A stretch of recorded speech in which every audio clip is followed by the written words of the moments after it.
New York Times versus the United States. I would know the Pentagon Papers there. I would know Daniel Ellsberg, right, the leaker of the Pentagon Papers. We want to make sure that SFI is taken care of. Roe v. Wade, right, which is a woman's right to choose. We talked the other day about its connection to Griswold versus Connecticut, right to privacy, the 9th Amendment, and the 14th Amendment, which made the right to privacy of the 9th Amendment applicable to the state governments as well as the national government, right? So anything that the Bill of Rights addresses, which is specifically supposed to limit the rights of, or the powers of the federal government, are now applicable to state governments because of the 14th Amendment. So if you're going to put the right to privacy in the 9th Amendment, you also then have to apply it to the states via the 14th Amendment. So vote the 9th and the 14th on Roe v. Wade, okay?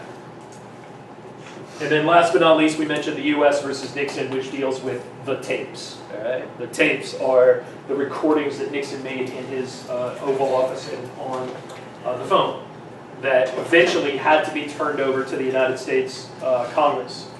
They will ultimately be what dooms him, right? It begins the articles of impeachment. Nixon's never impeached, but articles of impeachment are being discussed at the time Nixon resigns in August of 1974. And what's the kind of final blow to him are these tapes that he says, nope, I don't have to turn them over. And then the court says, yeah, you got to turn them over. Okay, good? I don't know if he got framed, but yeah, no, I do know. He didn't get framed. All right, so anyway. Watergate, all right? Let's talk a little bit about Watergate. The plumbers and the dirty tricks group, right? Who are the plumbers? Somebody tell me about them. Raise your hand, raise your hand, raise your hand. Tell me about the plumbers. They plug the leaks, so like any information that's getting out. Right, absolutely. Plugging the leaks coming out of the administration. And the good example here is, see earlier discussions of Daniel Ellsberg, plugging that leak. Okay, good? How about the dirty tricks group? What is their job? What's their job? Well, the dirty tricks group included these guys that were going to orchestrate the break-in, right? In general, the critics of Nixon believed that he had a group within his administration that was this kind of dirty tricks group. They would do anything they could do to win, anything to do to undermine the opposition. That group included folks who will eventually plot this break-in at the Democratic National Committee's headquarters in Washington, D.C. Okay? And that's the essence of what Watergate is. Watergate is the headquarters of the Democratic National Convention is in the Watergate complex.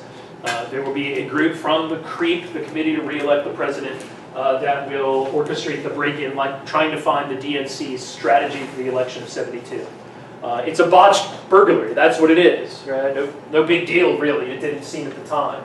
But slowly but surely, between the summer of '72 when the break-in occurred, and it was on nobody's radar. Nobody in the election of '72 even had thought of the phrase Watergate. Okay? The break-in had happened months before the election. But over the next couple summers, it will unravel on Nixon. Okay? Led by what newspapers reporting is going to lead to the unraveling of Nixon over the next 2 years.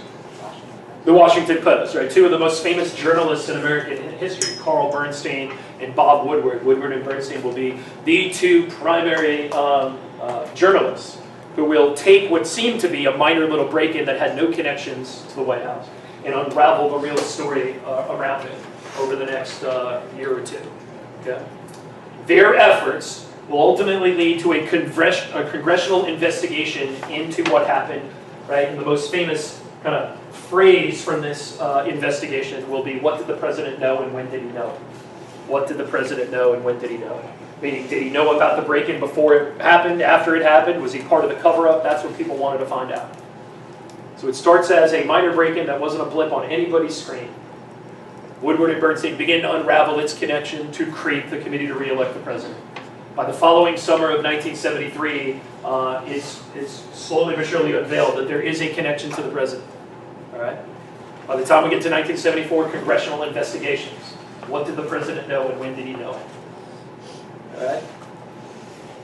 Who was the committee chairman in the congressional committee that investigated Watergate? Sam Ervin was, right? And the reason why I include Sam Ervin here is Sam Ervin was a senator, a Democratic senator from the great state of, anyone? North Carolina. He was a senator from North Carolina. He was the guy, the face of the investigation in Congress that was on television throughout the summer of 1974. And then that brings us back to the tapes, right? What Congress finds out is the president has been taping every conversation in the White House, demands to turn over the tapes. He says no. The Supreme Court steps in and says you have to turn them over.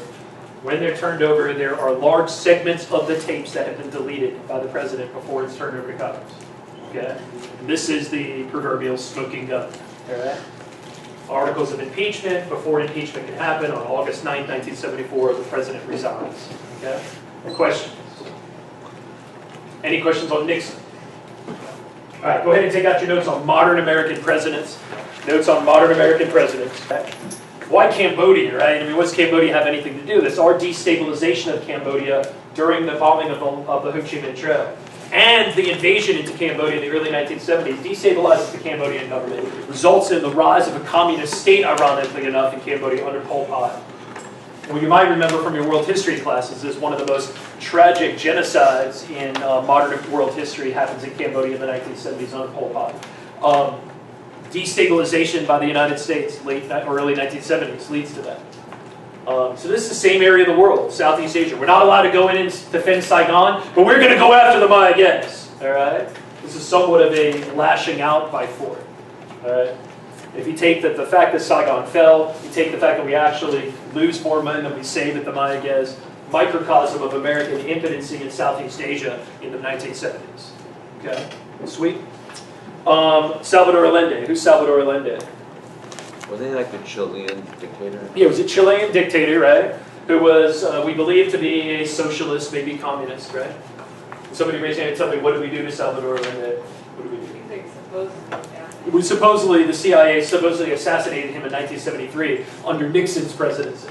And why do we put it here under Ford? Is what is Ford going to do to try to, when he becomes president of the United States, there's not very many Americans who trust Washington, D.C.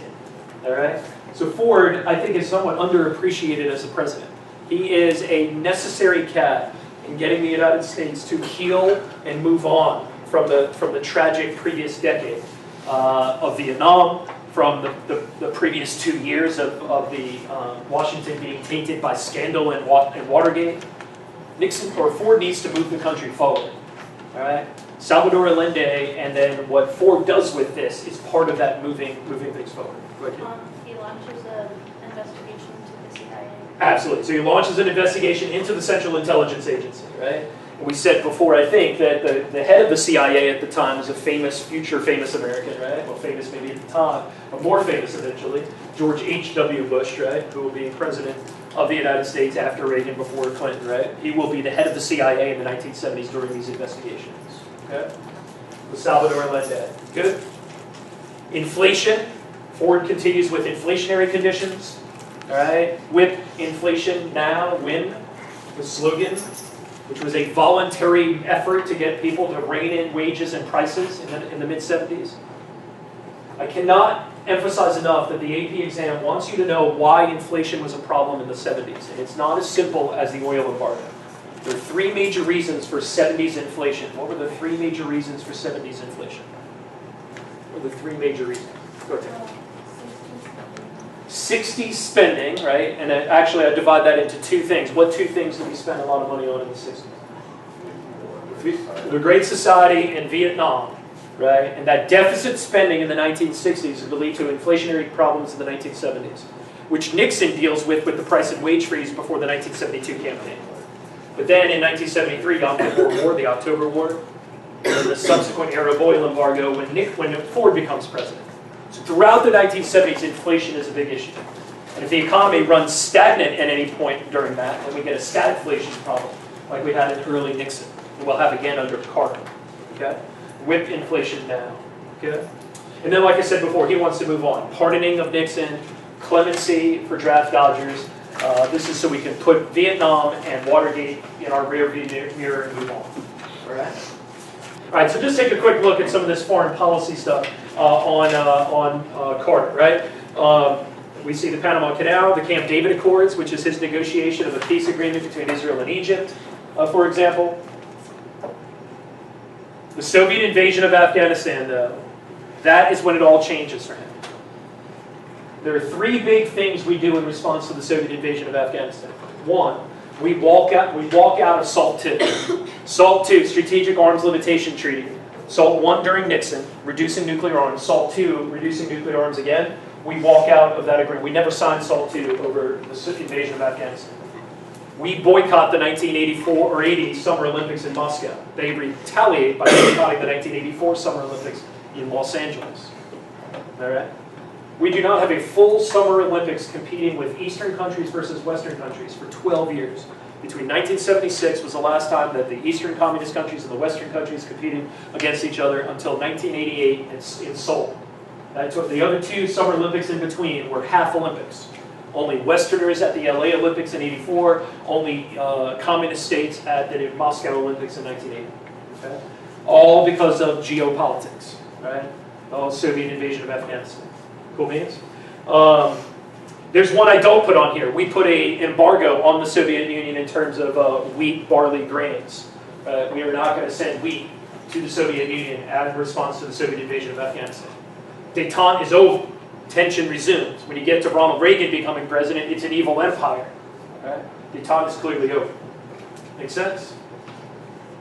The Carter Doctrine comes out of this as well, is that we will defend against the spread of communism into the Persian Gulf region. We're getting very narrow. Remember, the Truman Doctrine was general containment. The Eisenhower Doctrine was containment of communism in the Middle East. Now the Carter Doctrine is containment of communism in the very narrow Persian Gulf region. Okay? Good? And then last but not least, the Iranian hostage crisis. Why does the Iranian hostage crisis happen? Somebody tell me what's the background on the Iranian hostage crisis. They will, Iranian students will attack the American embassy in downtown Tehran, take Americans hostage in the embassy, hold them from November of 1979 until January of 1981. So over a year.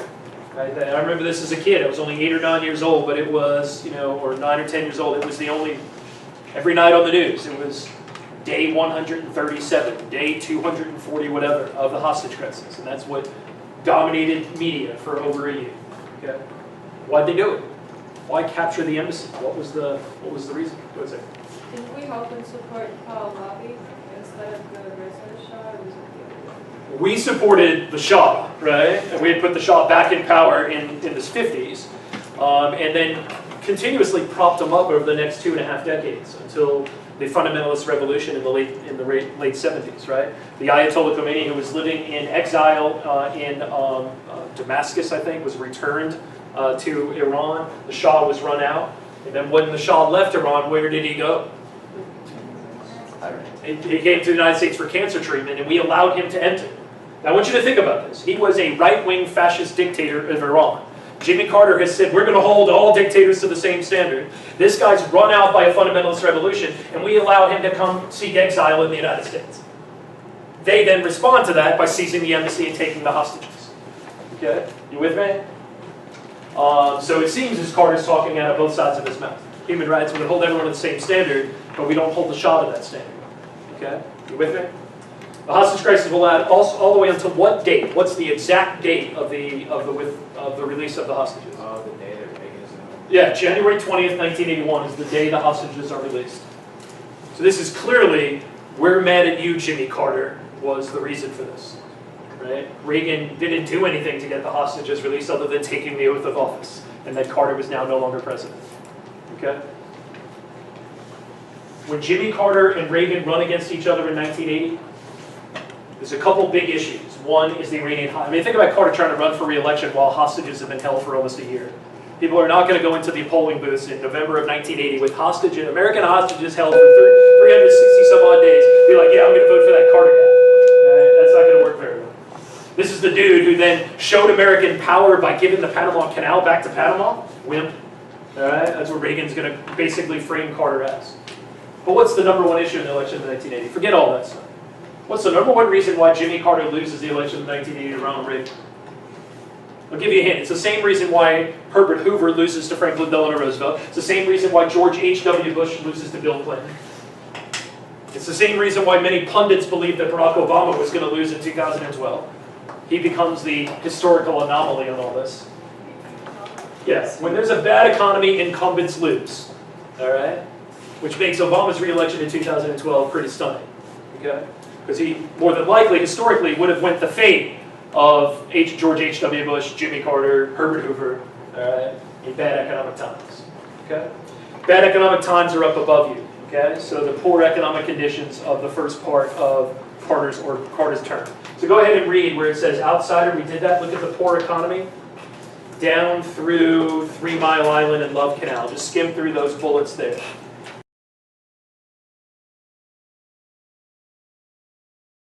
Really be passionate and love what you do, and you know, even if you choose to lecture as opposed to doing group activities, if you're really into it and the students realize that you are passionate about what you do, it'll come through no matter what style you choose.